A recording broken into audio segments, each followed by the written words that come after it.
Olá, eu sou a Milene do canal Entre Viagens e Livros e hoje nós vamos conversar um pouquinho sobre esse livro perturbador que é O Colecionador do John Fowles.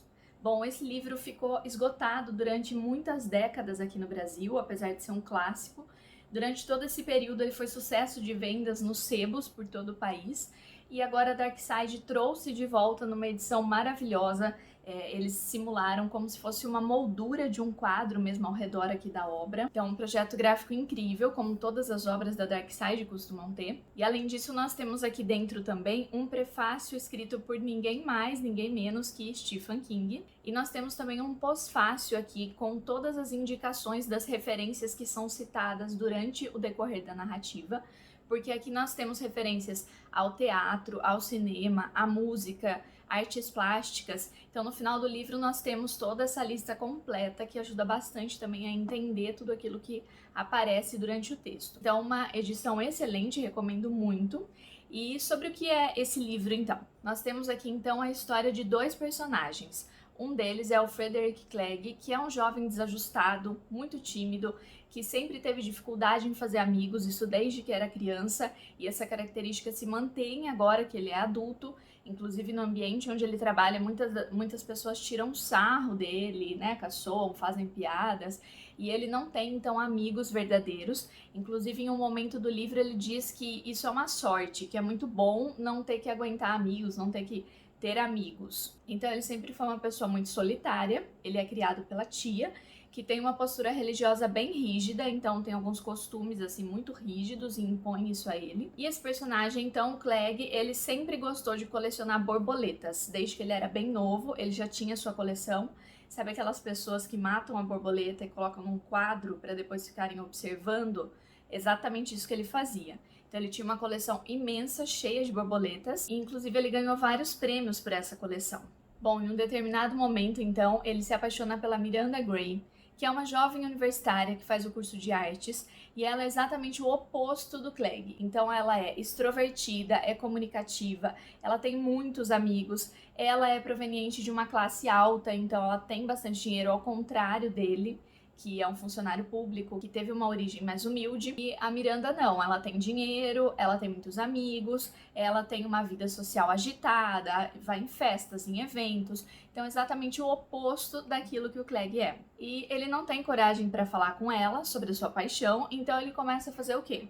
Ele começa a seguir a Miranda, ele age realmente como um stalker, e ele vai atrás dela assim em todos os momentos, ele sabe de tudo da vida dela. Ele sabe até o tamanho de roupa que ela usa, ele sabe os lugares onde ela vai, quem são os amigos que ela tem, sabe tudo sobre a faculdade dela. Enfim, ele realmente cria essa rotina aí de perseguição, de stalkear a Miranda.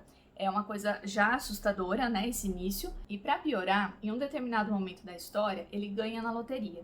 E com esse dinheiro todo que ele recebe, ele não precisa mais trabalhar.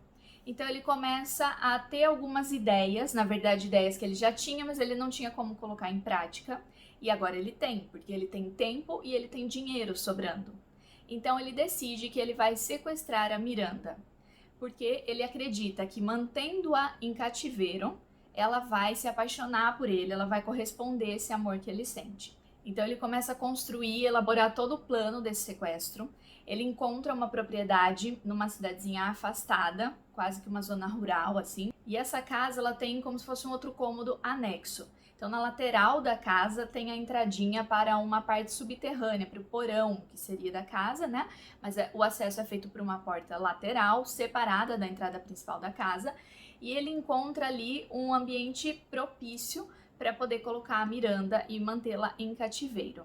Então, obviamente, é um ambiente assim escuro, um ambiente úmido, sem condição nenhuma de que uma pessoa fique ali por muito tempo. Inclusive, era um espaço que era utilizado para guardar vinho, então não tem ventilação, não tem janela, não tem nada disso, e ele decide que é ali que ele vai colocar a Miranda.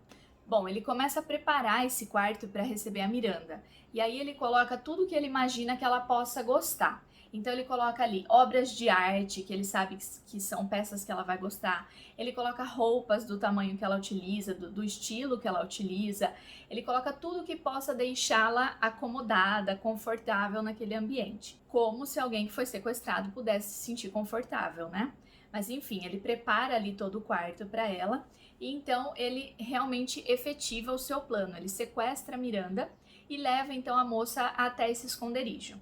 E lá ela não tem como fugir, porque ele coloca todo um sistema de segurança nas portas. Ele mesmo se encarrega de fazer essas portas para que elas tenham um peso, né, para que elas sejam muito grossas e resistentes e que a Miranda não consiga de maneira nenhuma sair daquele lugar. Então ela se vê presa sem nenhuma chance de escapar. Bom, o livro se divide então em 3 partes. A primeira parte é toda narrada pelo Clegg, então a gente acompanha toda a evolução dessa psicopatia dele, desse suposto amor que ele chama, que na verdade é uma doença, né, algo psicótico, algo tóxico, e a gente acompanha então toda a evolução desse plano até o momento em que ela já está no cativeiro. E nós vemos tudo isso da perspectiva do Clegg. Então a gente sabe que tudo que ele está fazendo é errado, nós temos essa consciência. Só que durante a narrativa dessa primeira parte, que é feita pelo Clegg, o autor realmente nos coloca dentro da mente do sequestrador. E aí você começa a entender algumas coisas ali, o pensamento dele. E num determinado momento, gente, é assustador, porque você se pega sentindo alguma empatia por ele. Você sabe que ele tá errado, você sabe que ele é um monstro, você sabe a crueldade de tudo aquilo, mas ao mesmo tempo você realmente sente empatia por ele. Enfim, então no minuto você o odeia e no outro minuto você tenta compreendê-lo e depois em seguida você volta a odiá-lo. É algo muito confuso e isso mostra pra gente, na verdade, que o autor conseguiu criar um personagem muito complexo. Porque ele não é simplesmente aquele vilão que é só mal, ele tem nuances, ele tem camadas. Então, ele traz aí alguns pontos de humanidade que você consegue compreender desse vilão, mas ao mesmo tempo ele faz ali tudo que você sabe que ele não deveria fazer. Enfim, você tem ali diversas sensações conflitantes que mostram pra gente a genialidade do autor, do John Fowles.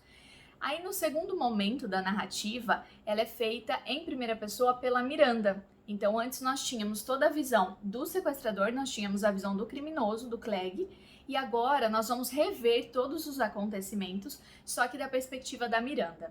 E assim, gente, é muito chocante, porque sabe tudo aquilo que você tinha pensado antes?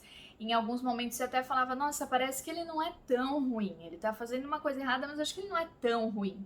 Quando você vê contado da perspectiva dela, olha, eu juro, é angustiante. Esse livro é realmente perturbador. E assim, durante a leitura, em vários momentos eu precisei parar, porque realmente vai te dando aquela dor no estômago e dá uma ansiedade, porque você quer que a Miranda consiga sair dali, você torce por ela. E ao mesmo tempo, tem uma coisa muito curiosa que é o seguinte: a primeira parte, como eu já disse, foi narrada pelo Clegg e a leitura, ela é fluida. Apesar de todas as coisas horríveis que são relatadas ali, é uma leitura fluida. E quando a gente chega na segunda parte, que é a narrativa da Miranda, na verdade é um diário que foi escrito por ela, né? Então, enquanto ela estava, durante esse tempo que ela estava presa ali naquele porão, ela escreve um diário. E nós temos então todo o pensamento dessa personagem. E ela traz ali em seu diário várias reflexões sobre a sua própria vida, sobre os seus relacionamentos, sobre os seus amigos, sobre o rumo que ela daria para sua vida se ela conseguisse sair de lá. Então, em alguns momentos, essas reflexões acabam se tornando cansativas. E aí que vem a parte assustadora, porque eu estava lendo essa segunda parte, que é a parte da vítima, e eu me peguei pensando se a gente não ia voltar até a narrativa do Clegg, porque eu achei realmente esse segundo momento do livro cansativo. E aí você se dá conta de que você gostou mais da narrativa do monstro, né, vamos dizer assim, do sequestrador, do criminoso, do que da vítima. Então o autor consegue fazer isso com a gente de uma maneira assim genial, porque essa não é uma percepção que só eu tive. Eu li relatos de outras pessoas, assisti também vídeos de outras pessoas e todo mundo que eu vejo comentando sobre esse livro teve a mesma sensação de que a parte escrita pelo Clegg flui melhor e de que a segunda parte é muito cansativa. Inclusive, teve gente que nesse segundo momento, narrado pela Miranda, acabou abandonando a leitura. Então a gente vê que isso é intencional, que isso foi proposto pelo autor, porque a Miranda também tem as suas complexidades. Ela é a mocinha, vamos dizer assim, da história, mas ela também não é uma mocinha perfeita. Então a gente não tem aqui aquele embate claro entre bem e mal e uma pessoa é só boa e outra pessoa é só má. Nós temos nuances nos dois personagens. Então a Miranda, ela é a vítima, mas ela demonstra ali a todo momento uma certa arrogância para com o seu agressor. Então ela o trata realmente muito mal. Ela menospreza o Clegg porque ele não tem a intelectualidade que os amigos dela têm e ele não conhece obras de arte, ele não tem toda essa cultura que ela aprecia. Então, em vários momentos, ela tira sarro dele, ela caçoa, apesar de estar nessa posição de vítima. E aí você não entende também como que ela tem coragem para fazer isso. A Miranda é uma personagem muito forte. Ela, durante todo o tempo que ela ficou presa ali, ela começa a elaborar maneiras para tentar fugir. E a gente percebe que ela vai assim numa crescente. Então, ela começa a narrativa dela de uma maneira, como eu disse, até um pouco cansativa. Mas aos poucos essas reflexões vão se aprofundando e a gente percebe a vontade de viver que ela tem. A gente percebe que ela é uma pessoa assim extremamente alegre. Ela é uma pessoa que cultua a liberdade e que está aprisionada.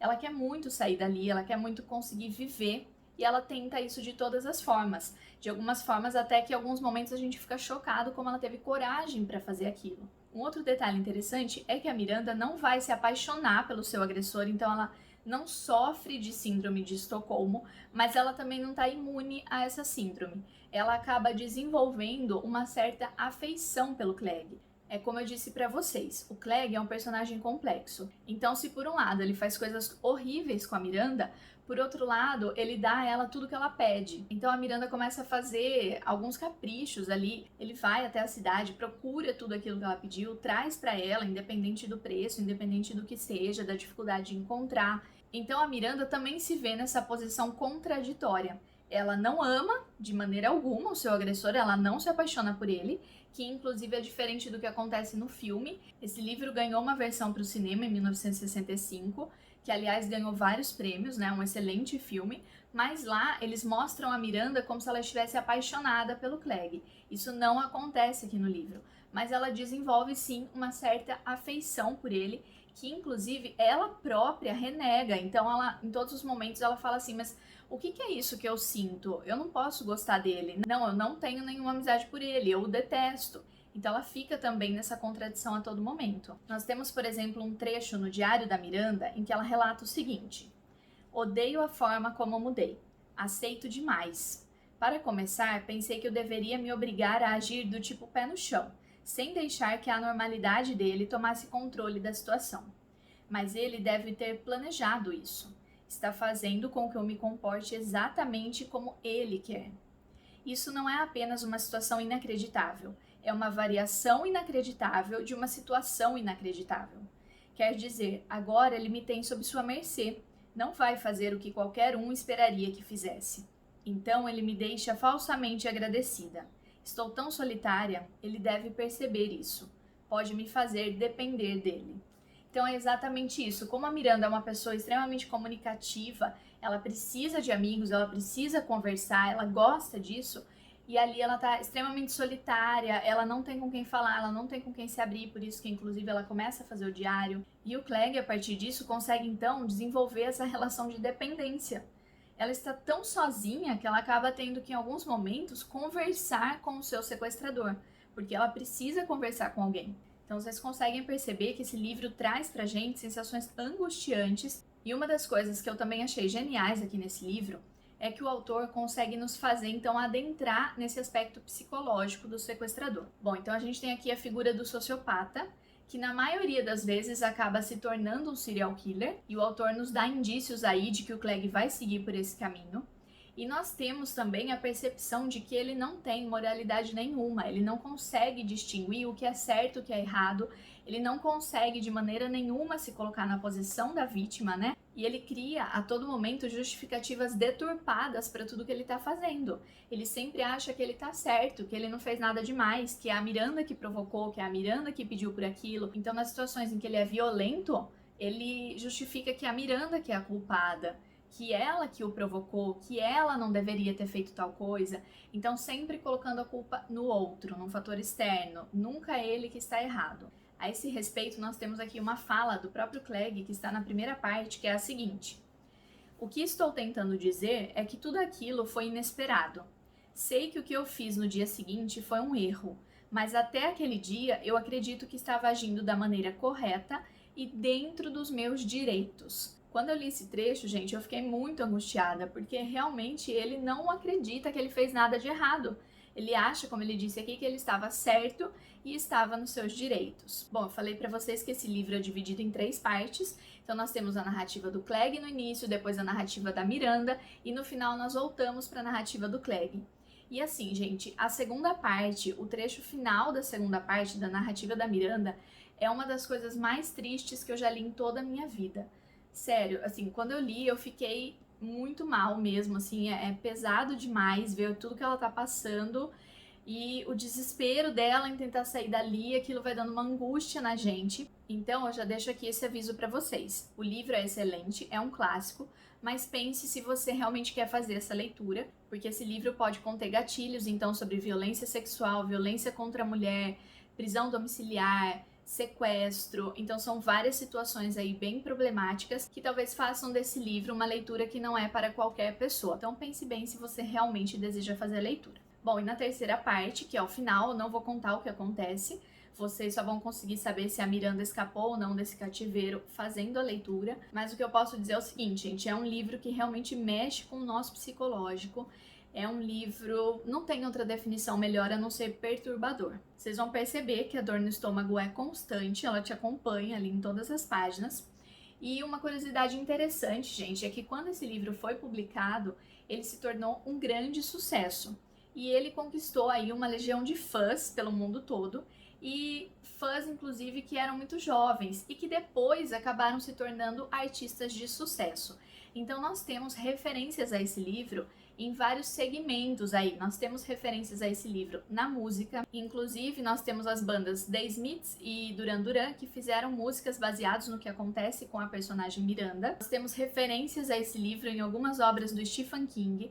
Temos um capítulo de Sandman, escrito pelo Neil Gaiman, que retrata uma convenção de serial killers e eles vão justamente discutir este livro, O Colecionador. Temos também referência desse livro em um episódio do seriado Criminal Minds. E para finalizar, nós temos o Thomas Harris, que é o autor de Silêncio dos Inocentes, esse livro que se tornou também um filme aclamadíssimo.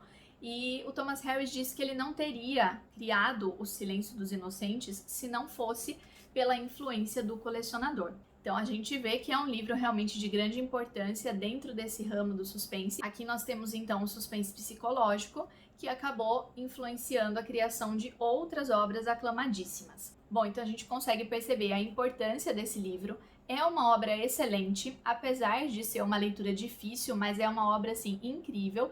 Então eu recomendo sim a leitura, lembrando do que eu já falei anteriormente, pode conter alguns gatilhos, então pense se a leitura é para você. E é isso, gente, espero que vocês tenham gostado. Deixem aqui nos comentários se vocês já leram esse livro, o que vocês perceberam durante a leitura, se vocês também tiveram as mesmas percepções que eu.